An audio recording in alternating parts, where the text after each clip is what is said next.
आज हम बात कर रहे हैं कि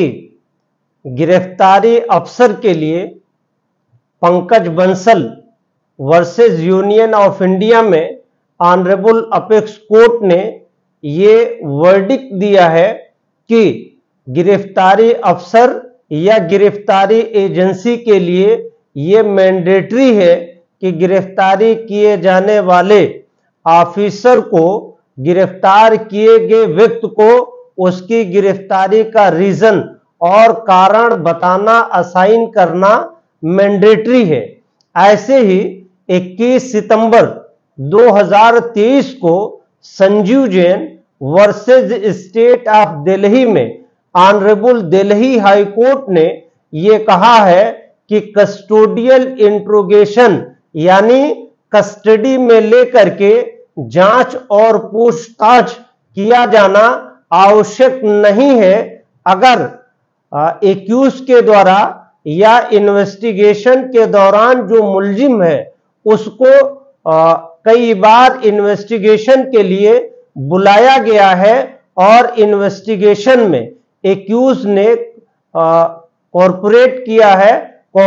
किया है यानी विवेचना में सहयोग किया है, तो ऐसे व्यक्ति की गिरफ्तारी की आवश्यकता नहीं है और कस्टोडियल इंट्रोगेशन की जरूरत नहीं है। Sanjeev Jain versus State of Delhi में ऑनरेबल दिल्ली हाई कोर्ट ने ये रूल आउट किया है, यानी ये वर्डिक्ट दी है। तो अब सवाल इस बात का है कि Pankaj Mittal versus Union of India and Sanju Jain versus State of Delhi के वर्डिक्ट के तहत संजय सिंह की गिरफ्तारी पे अगर ये क्वेश्चन किया जाए तो गलत नहीं होगा कि संजय सिंह को ईडी ने कई बार नोटिस दे करके उनसे इंट्रोगेशन किया है, उनसे पूछताछ की है। घंटों घंटा पूछताछ करने के बाद प्रेस कॉन्फ्रेंस करते हुए ईडी के ऑथराइज प्रवक्ता ने यह भी कहा था कि संजय सिंह के खिलाफ कोई भी एविडेंस पाया नहीं गया है और जब ऐसे मामले में ऑनरेबल अपेक्स कोर्ट का प्रोनाउंस जजमेंट है और ऑनरेबल दिल्ली हाई कोर्ट का प्रोनाउंस जजमेंट है जिसमें संजीव जैन में ऑनरेबल दिल्ली हाई कोर्ट ने यह स्पष्ट वर्डिक्ट दिया है कि अगर कई बार इन्वेस्टिगेटिंग अफसर या इन्वेस्टिगेटिंग एजेंसी या विवेचना अधिकारी के पास एक्यूज को बुलाया गया हो, कई बार उसका बयान लिया गया हो, कई बार उसको टेस्ट किया गया हो, कई बार उससे साक्ष्य मांगे गए हो, तो ऐसे मामले में उसकी गिरफ्तारी और कस्टोडियल इंट्रोगेशन की आवश्यकता नहीं है। जबकि संजय सिंह के मामले में जो आम आदमी पार्टी के राज्यसभा के मेंबर हैं उनके बारे में ये कहा जा रहा है और ऐसा देखने को मिला है लाइव लॉ और वर्डिक्टम और लॉ ट्रेंड के जो लीगल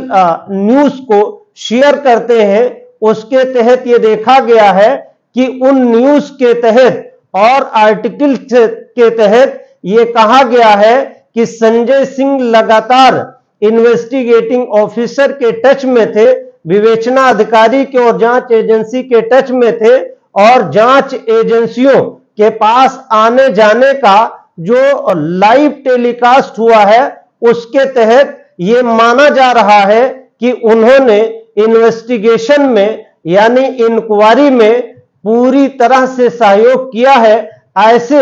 अगर यूं देखा जाए तो ऑनरेबल अपेक्स कोर्ट का जजमेंट जो Pankaj Mittal versus Union of India है और ऑनरेबल दिल्ली हाई कोर्ट का judgement Sanju Jain versus State of Delhi में जो ऑनरेबल कोर्ट्स ने वर्डिक्ट दिया है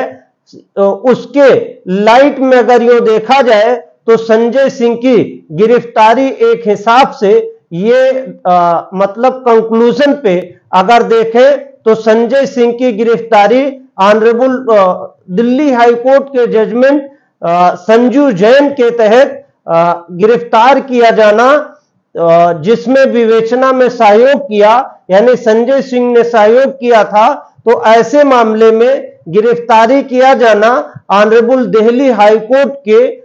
वर्डिक्ट के खिलाफ है। यानी एक हिसाब से, दूसरे शब्दों में ये माना जाए तो संजय सिंह की भी गिरफ्तारी गलत मानी जानी चाहिए। और इसी मामले में आम आदमी पार्टी के कन्वीनर दिल्ली के चीफ मिनिस्टर केजरीवाल ने भी इस मामले पर कई एक मुद्दे को उठाते हुए कि बीजेपी के खिलाफ जो जन आंदोलन करता है और बीजेपी के भ्रष्ट नीतियों की पोल खोलता है, सारे विपक्ष के नेताओं पर बीजेपी एक एक करके वार करती है। ऐसा ही